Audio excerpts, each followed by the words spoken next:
Hello students, you are most welcome in DAV Public School online class. Today we will discuss worksheet of class 7 subject SST. Worksheet number is A5. It is third part of this worksheet. History already we have discussed. After that we have discussed about CVS, civics, and at the end now we will discuss about geography. Now we are taking question number 7.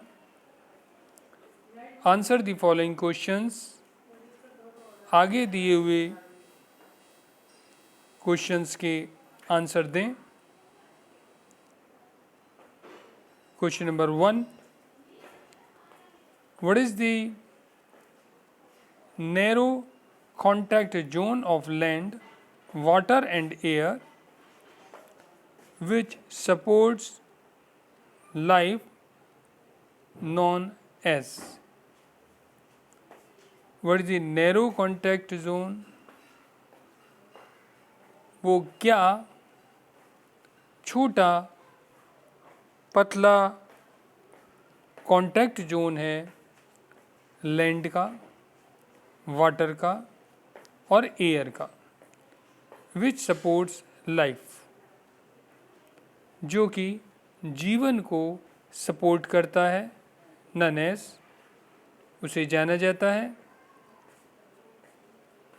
Answer है biosphere. तो वो biosphere के नाम से उसे जाना जाता है जहाँ पर ये तीनों चीज़ें अवेलेबल होती हैं और यहीं पर जीवन संभव है. Question number 2. The surrounding which includes the biotic and abiotic components. The surrounding, वो सराउंडिंग चारों तरफ का area, which includes the biotic and abiotic components, जिसमें इंक्लूड हैं बायोटिक और एबायोटिक कंपोनेंट्स. तो उसे बोलेंगे नेचुरल एनवायरनमेंट. तो ये है नेचुरल एनवायरनमेंट जहाँ पर बायोटिक भी होते हैं और एबायोटिक कंपोनेंट भी होते हैं, दोनों एक साथ रहते हैं. 3 number. Planet containing all the 4 realms of the earth. Planet जो रखता है सारे 4 क्षेत्रों को अर्थ के, वो है अर्थ. अर्थ प्लेनेट है जहाँ पर भी पानी भी है, ज़मीन भी है, पहाड़ भी है, सारी चीज़ें हैं. 4 फैक्टर्स होते हैं मेनली, वो सभी यहाँ पर हैं.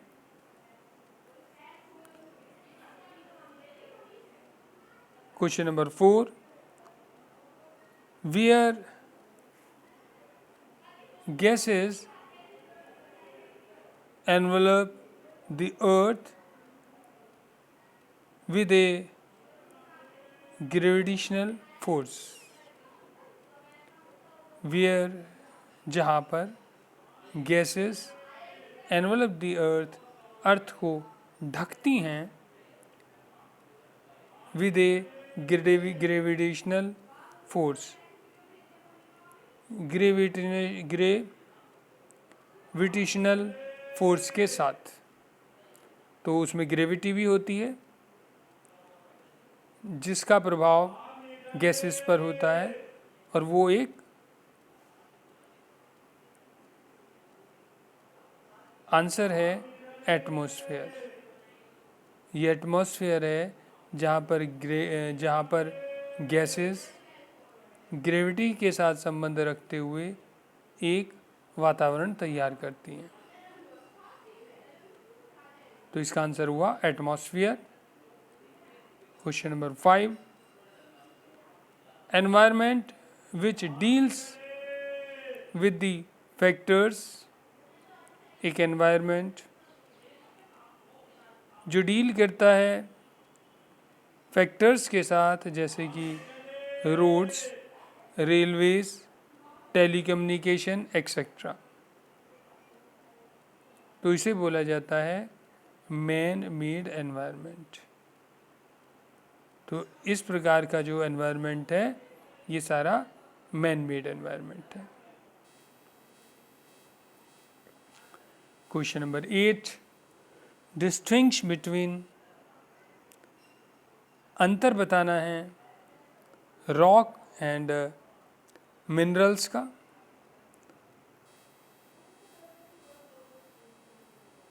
तो पहला आंसर ले लेते हैं, रॉक एंड मिनरल्स का अंतर है। रॉक के बारे में, a rock is an aggregate of minerals. एक जो रॉक है, एक जो चट्टान है, उसमें क्या है, वो एक मिक्सचर है मिनरल्स का, उसमें कई सारे मिक्सचर्स मिले रहते हैं। और इसका रॉक की दूसरी क्वालिटी है, ए रॉक में कंटेन वन और more than one mineral which is a part of the crust. एक रॉक जो है में कंटेन, वो रख सकती है, एक भी हो सकता है और एक से ज़्यादा भी हो सकते हैं minerals which A part of crust. ये एक क्रस्ट का पार्ट होती है। क्रस्ट होती है ज़मीन की सबसे ऊपर वाली सतह। मिनरल्स है, इसका ए पार्ट है। Minerals are of two types, metallic and non metallic. Mineral दो तरीके के होते हैं, एक मेटेलिक होते हैं, दूसरे नॉन मेटेलिक होते हैं। अब ये जैसे आयरन है, कॉपर है, गोल्ड है, ये जो हैं ETCR मेटेलिक मिनरल्स, ये सब मेटल्स हैं, मेटेलिक मिनरल्स इन्हें बोला जाता है। जिप्सम है, माइका है, इसके अलावा साल्ट भी होता है, जो नमक जिसे भोजन में लिया जाता है, एक्सेट्रा और नॉन मेटेलिक मिनरल्स। ये भी मिनरल्स हैं लेकिन ये नॉन मेटेलिक हैं, इनमें कोई मेटल नहीं है। दूसरा आ जाता है intrusive and extrusive igneous rocks. तो इन रॉक्स में देख लेते हैं क्या अंतर है। इंट्रूसिव इग्नियस रॉक के बारे में पढ़ लेते हैं पहले। The rock which are formed due to solidification of magma within the earth are known as intrusive igneous rocks. Example है basalt, Deccan Plateau। basalt, Deccan Plateaus। इसमें बताया गया जो रॉक्स हैं विच आर फॉर्म, जो बनती हैं due to solidification of magma, जो ज्वालामुखी फटता है तो ज्वालामुखी के बाहर जो निकलता है उसे बोला जाता है मैग्मा। तो जो magma within the earth, ज़मीन के अंदर ही रहता है, जम जाता है, are known as intrusive igneous rocks. तो क्लियर हो गया होगा आपको, ज्वालामुखी में जो मैग्मा बाहर नहीं निकलता, अंदर ही ज्वालामुखी के जम जाता है, अर्थ के अंदर ही वो जम जाता है, और जो रॉक्स तैयार होती हैं वो तैयार होके बनती हैं इंट्रूसिव इग्नियस रॉक्स। अब दूसरी रॉक्स को देख लेते हैं। एक्सट्रूसिव इग्नियस रॉक्स क्या है? The rocks which are formed due to solidification of lava on the surface of the earth are known as extrusive igneous rocks. इसके एग्जाम्पल हैं ग्रेनाइट, गैब्रो। तो ये क्या है कि ये जो रॉक्स हैं फॉर्म होती हैं सॉलिडिफिकेशन के बाद लावे के on the surface of the अर्थ, जो कि अर्थ की सरफेस पर आकर जम जाता है। इसे बोला जाता है एक्सट्रूसिव इग्नियस रॉक्स। ज्वालामुखी फटा, उसका लावा बाहर आया और ज्वालामुखी के बाहर ज़मीन पर आकर जम गया, वो हुआ एक्सट्रूसिव इग्नियस रॉक्स। तो अंतर क्लियर हो गया होगा। इंट्रूसिव ज्वालामुखी के अंदर जमा हुआ, एक्सट्रूसिव ज्वालामुखी के बाहर जमा हुआ जो लावा होता है, उससे जो चट्टान बनती हैं, रॉक्स बनती हैं, वो होती हैं igneous and metamorphic rocks. Igneous rocks को देख लेते हैं। इसमें भी दो क्वालिटीज़ बताई गई हैं। इग्नियस रॉक्स की क्वालिटी देखते हैं। The word igneous has been taken from a Latin word ignis which means fire। ये जो वर्ड है igneous, ये आया है लैटिन वर्ड से ignis से, और ignis का मतलब होता है फायर, आग।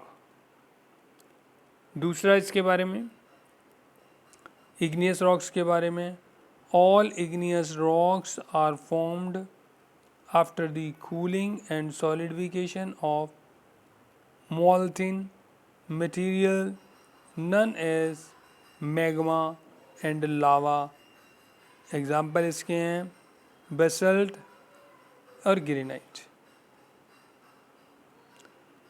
तो समझ गए होंगे आप, ऑल इग्नियस रॉक्स, जितनी भी इग्नियस रॉक्स हैं, आर फॉर्म्ड बनती हैं आफ्टर द कूलिंग, ठंडा होने के बाद, सॉलिडिफिकेशन कठोर बनने के बाद, ऑफ द मेल्टेन मटेरियल, एक मेल्टेन मटेरियल को, जो पिघला हुआ पदार्थ होता है, नन एज मैग्मा उसे बोला जाता है, और लावा उसे बोला जाता है। लावा या मैग्मा जब ठंडा हो जाता है, जम जाता है, उससे जो रॉक्स तैयार होती हैं उन्हें इग्नियस रॉक्स बोला जाता है। दूसरी रॉक्स देख लेते हैं। Metamorphic rocks. मेटामॉर्फिक रॉक्स क्या है भैया? The word metamorphic has been derived from two Greek words meta meaning change and morphic meaning form। तो ये जो वर्ड मेटामॉर्फिक है, ये दो ग्रीक वर्ड से मिलकर बना है। मेटा का मतलब होता है चेंज, और मॉर्फिक इसका मतलब होता है फॉर्म। तो जब किसी चीज़ की फॉर्म चेंज हो जाती है। देखते हैं आगे बी में। When metamorphic rocks are formed, जब मेटामॉर्फिक रॉक्स बनती हैं, original rocks undergo changes partly or wholly in texture and mineral composition। Example है मार्बल। जब मेटामॉर्फिक रॉक्स बनती हैं तो ओरिजिनल जो भी रॉक्स होती हैं अंडरगो चेंजेस पार्टली, उनके अंदर थोड़ा बहुत चेंज आ जाता है, या पूरा का पूरा चेंज आ जाता है इन टेक्सचर, उसकी बनावट में, एंड मिनरल कंपोजिशन में, और उसके मिनरल कंपोजिशन में। तो इस तरह के जो एग्जाम्पल हैं वो हैं marbles.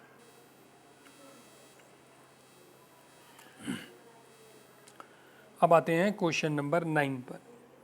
Answer the following questions, आगे दिए हुए क्वेश्चंस के आंसर देने हैं। 1 number, how are extrusive and intrusive rocks forms. वैसे तो ये डिस्कस हो चुका है,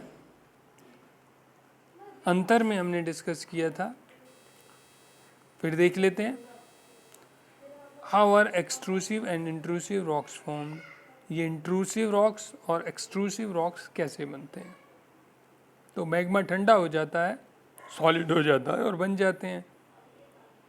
जो ज़मीन के अंदर रह जाते हैं वो इंट्रूसिव होते हैं, और जो बाहर ज़मीन पर आकर जमता है, रॉक्स बन जाती हैं, वो एक्सट्रूसिव होती हैं। बस इतनी सी बात है, लेकिन लैंग्वेज में जो दिया हुआ है इस लैंग्वेज को भी समझ लेते हैं। एक्सट्रूसिव रॉक्स, मैग्मा और lava gets solidified either on the surface of the earth or inside the earth. The rocks which are formed due to the solidification of lava on the surface of the earth are known as extrusive igneous rocks. तो इसमें भी यही बताया गया है। Extrusive rocks जो हैं, magma और लावा गेट सॉलिड हो जाता है, आइदर ऑन दी सरफेस के ऊपर हो जाता है अर्थ के, या इनसाइड दी अर्थ, या तो ज़मीन के अंदर हो जाता है। The rocks which are formed due to the solidification, और जो भी रॉक्स बनती हैं सॉलिडिफिकेशन के बाद ऑफ द लावे के on the surface of the earth, ज़मीन के ऊपर, are known as extrusive igneous rocks, वो कहलाती हैं extrusive igneous rocks. These rocks have very smooth and small grains because on the surface of the earth the lava cools down rapidly. These rocks have a very smooth, ये जो है बड़ी smooth होती हैं, and small grains होते हैं, because on the surface, क्योंकि surface पर अर्थ के लावा कूल डाउन रैपिडली, बड़ी जल्दी से जो है लावा ठंडा हो जाता है। तो वही हो गया, अर्थ पर जो बनी है वो एक्सट्रूसिव हैं। इंट्रूसिव रॉक्स देख लेते हैं। The rocks which are formed due to the solidification of magma within the earth are known as intrusive igneous rocks. तो जो रॉक हैं विच आर फॉर्म, जो बन जाती हैं ड्यू टू सॉलिडिफिकेशन, कैरी होने के बाद ऑफ द मैग्मा के जमने के बाद विद इन द अर्थ, अर्थ के अंदर, आर नन, वो जानी जाती हैं इंट्रूसिव इग्नियस रॉक के नाम से। Intrusive igneous rocks are also known as igneous intrusive rocks को और दूसरे नाम से बोला जाता है, जो कि है प्लूटोनिक रॉक्स। प्लूटोनिक रॉक्स के नाम से भी इंट्रूसिव इग्नियस रॉक्स को बोला जाता है, because they are formed at great depth. They are formed, वे बनती हैं एट ग्रेट डेप्थ, बड़ी गहराई के अंदर, below the surface of the earth, surface के, अर्थ के सरफेस के नीचे। दीज आर सॉलिड रॉक्स, ये जो रॉक्स होती हैं बिल्कुल सॉलिड होती हैं। The mineral grains are large because they cool down slowly. The mineral grains, और जो इनके मिनरल ग्रेन्स हैं, आर लार्ज, इसमें ज़्यादा होते हैं, क्योंकि ये ठंडी होती हैं बड़े धीरे धीरे से। Question number 2, what are the 3 layers of the earth, explain in detail. 3 layers होती हैं अर्थ की, उन्हें एक्सप्लेन करना है डिटेल में। द 3 लेयर्स आर, उन 3 लेयर्स के नाम पहले जान लें।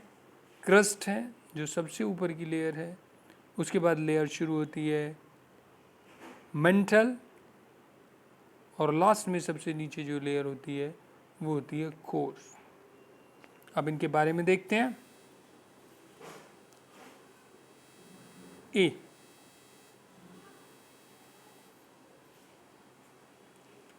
क्रस्ट है, the outermost solid layer of the earth surface is known as crust. जो आउटर मोस्ट सबसे बाहर की सॉलिड लेयर है अर्थ की, अर्थ के सरफेस की, उसे कहा जाता है crust. It is the thinnest, ये सबसे ज़्यादा पतली होती है, एंड लीस्ट डेंस, और इसकी डेंसिटी सबसे कम होती है ऑफ ऑल लेयर्स, सारी लेयर्स में, एंड ब्रिटल इन नेचर, और इसकी जो नेचर है वो थोड़ी ब्रिटल होती है, थोड़ी सी नाजुक होती है। As we move towards the core, जब हम कोर की तरफ मूव करते हैं, the density goes on increasing, तो उसकी जो डेंसिटी है वो बढ़ती जाती है। The crust is made up of 2 layers, crust जो है वो 2 लेयर्स से बनता है, sial, SIAL, sial, and sima, SIMA, sima, sial and sima. तो क्रस्ट के ये 2 पार्ट हैं।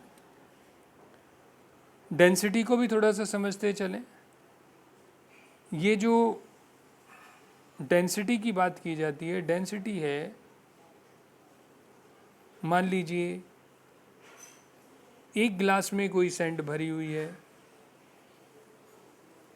पहली लेयर की, जितना वज़न उसका होगा, अगर उतनी ही मट्टी दूसरे वाली लेयर से ले ली जाए, उसका वज़न करें, तो उसका ज़्यादा होगा, और तीसरी लेयर से भी अगर उतनी ही मट्टी ले ली जाती है तो उसका वज़न और भी ज़्यादा होगा। डेंसिटी बढ़ने का मतलब होता है कि उसकी जो मात्रा है वो तो सेम होती है, लेकिन वज़न उसका बढ़ता जाता है। तो आपको समझ आ गया होगा कि जैसे जैसे ज़मीन के नीचे जाते हैं और वहाँ से आप मिट्टी लेंगे, तो वहाँ की मिट्टी भारी होती चली जाती है। बराबर मात्रा को अगर हम मेज़र करेंगे, तो जितनी नीचे की मिट्टी है उतनी ज़्यादा उसकी डेंसिटी बाहर ज़्यादा होगी। डेंसिटी ज़्यादा का मतलब है कि वो वज़न में ज़्यादा होगी। बी है mental, the layer beneath the crust is called the mantle। अब ये जो क्रस्ट के बाद वाली लेयर आती है, नीचे की लेयर आती है, उसे बोला जाता है mantle. It extends to a depth of 2900 kilometres, और इसकी जो गहराई है वो 2900 किलोमीटर्स तक पाई जाती है। It has higher density than the crust, इसकी जो डेंसिटी है वो क्रस्ट के मुकाबले ज़्यादा होती है। इसका मतलब यहाँ की जो मिट्टी है वो भारी है, पहले वाली लेयर के मुकाबले दूसरी वाली लेयर ज़्यादा वज़नी है, उसकी डेंसिटी ज़्यादा है। The crust and the uppermost part of the mantle are called lithosphere। एक तो क्रस्ट और जो upper most part of the mental, और मेंटल का जो सबसे ऊपर की जो लेयर है उसे बोला जाता है लिथोस्फेयर। तो ये दोनों चीज़ें मिलकर बोली जाती हैं लिथोस्फेयर। जैसा कि आपको पता है, लिथोस्फेयर बोला जाता है ज़मीन को, तो यहाँ तक इसे बोला जाता है लिथोस्फीयर। दूसरा है core. The inner most layer is the core. और जो तीसरे नंबर की सबसे नीचे की जो लेयर है उसे बोला जाता है core. This layer is the thickest of all the layers. एक तो ये सारी लेयर्स में सबसे ज़्यादा मोटी लेयर है। The average thickness of the core is about 3500 kilometres. जो इसकी एवरेज थिकनेस है, एवरेज मोटाई है कोर की, वो लगभग है 3500 किलोमीटर्स। तो पहली थी 2900, तो अबाउट 3000 के करीब थी। और दूसरी जो सबसे नीचे वाली लेयर है तीसरे नंबर की, और उसकी जो थिकनेस है वो है 3500 kilometres average. The core is made up of very heavy materials. और ये जो कोर है ये बनी हुई होती है बहुत ज़्यादा वज़नी मटेरियल से, सच एज जैसे कि निकिल इसमें होता है एंड आयरन। निकिल मिलेगा और इसमें आयरन मिलेगा। इट इज़ सब divided into outer core and inner core. इसका जो सब डिवीज़न किया गया है वो किया गया है आउटर कोर के नाम से और इनर कोर के नाम से। बाहर आउटर मतलब बाहर वाला कोर, इनर वाले अंदर वाला core. Outer core is in liquid state. और ये जो आउटर कोर है ये लिक्विड स्टेट में है। Whereas inner core is solid. और जो इसका अंदर का जो कोर है वो है सॉलिड। तो यानी कि सॉलिड है, सॉलिड के चारों तरफ लिक्विड है। सॉलिड पार्ट जो है वो इनर कोर है और बाहर जो लिक्विड वाला पार्ट है वो आउटर कोर है। And its mass is very dense. और इसका जो वज़न होता है बहुत ही ज़्यादा होता है, ये बहुत ज़्यादा भारी होती है। जब मेटल भरे पड़े हैं उसमें, निकल है, आयरन है, तो आप अंदाज़ा कर सकते हैं कि वो कितना ज़्यादा भारी होगी। Question number 3, what are sedimentary rocks? Explain the process of their formation. Sedimentary rocks के बारे में पूछा गया है, क्या है ये, और इसके प्रोसेस को भी बताना है कि बनती किस तरह से है। द वर्ड सेडिमेंट्री, ये जो वर्ड है sedimentary is derived from the Latin word, ये लैटिन वर्ड से आया है सेडिमेंटर, सेडिमेंटम, विच मीन्स सेटलिंग। तो सेडिमेंटम का मतलब है सेटलिंग, किसी चीज़ का सेट हो जाना, किसी चीज़ का जम जाना।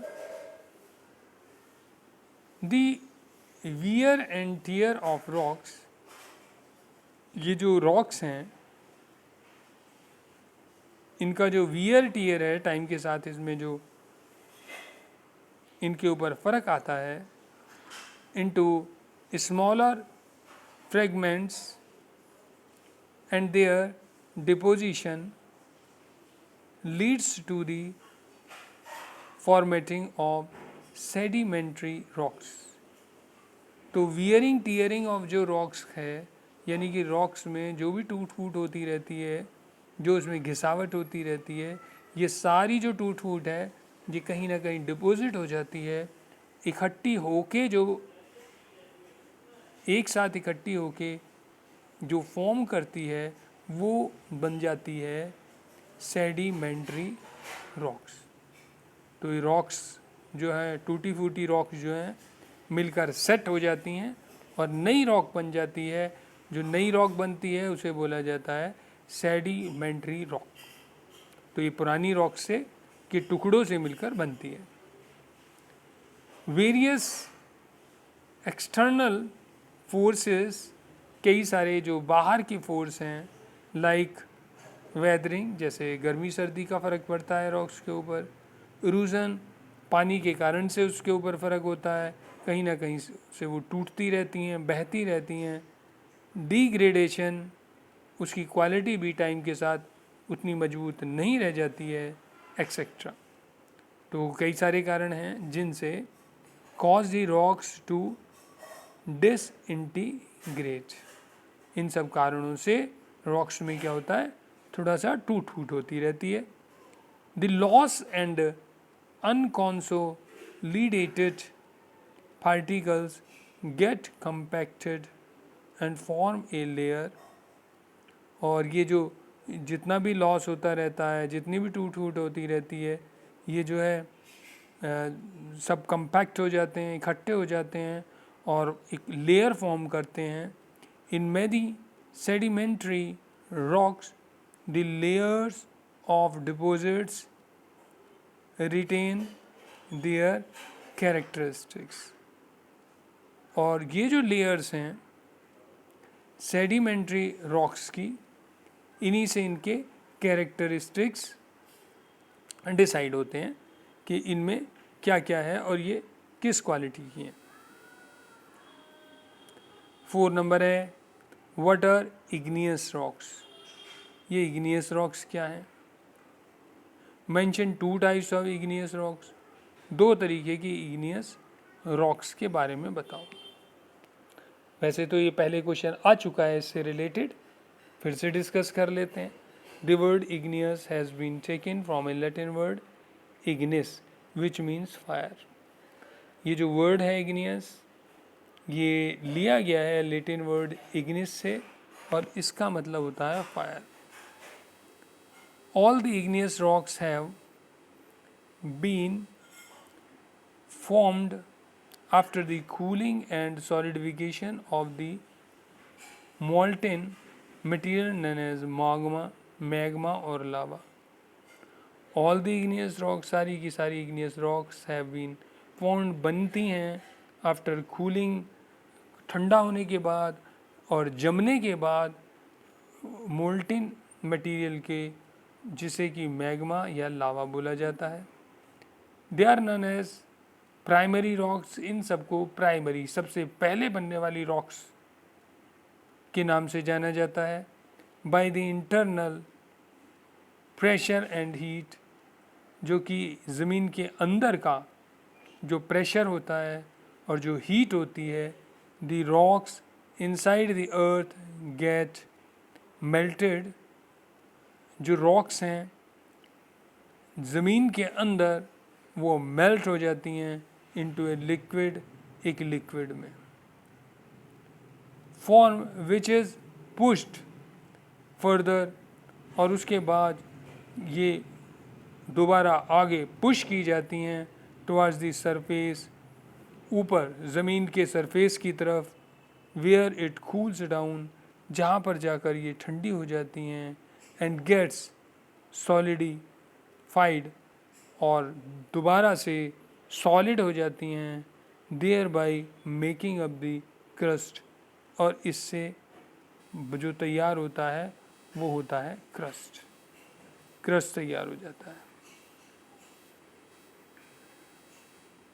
तो बस